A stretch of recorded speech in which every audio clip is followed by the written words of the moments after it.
کرنا بہت آسان ہے، سیاست کی حدیث شریف ہے، حضور علیہ السلام فرماتے ہیں قیامت کا دن ہوگا، قیامت کا دن ہوگا، ذرا میں مل کے بولے قیامت کا دن ہوگا۔ حضور علیہ السلام فرماتے ہیں میں کل کے بتاؤں گا پھر آپ کو سمجھ آئے گی۔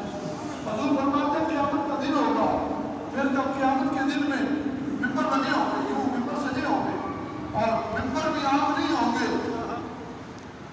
فرمایا ممبر ہوں گے سونے کے، منابر من ذہب، سونے کے ممبر ہوں گے، تمام نبیوں کے لیے ممبر بچھائے جائیں گے۔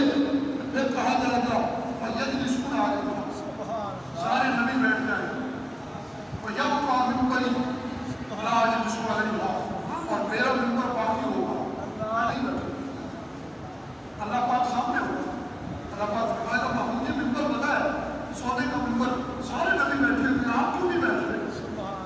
قائم بین یدی ربی، میں اپنے رب کے سامنے یوں کھڑا ہو جاؤں۔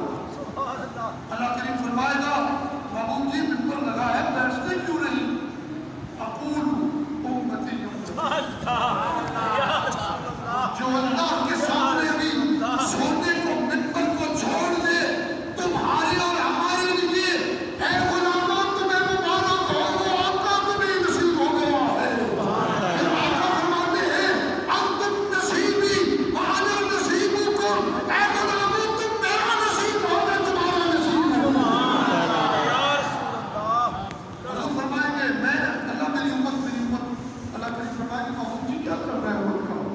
میں عرض کروں گا اجل حساب ہو، ان کا ابھی ابھی حساب ہونا چاہیے۔ اللہ کریم فرمائیں گے محمود جی فیدعا، اسی وقت پوری امت کو بلا لیا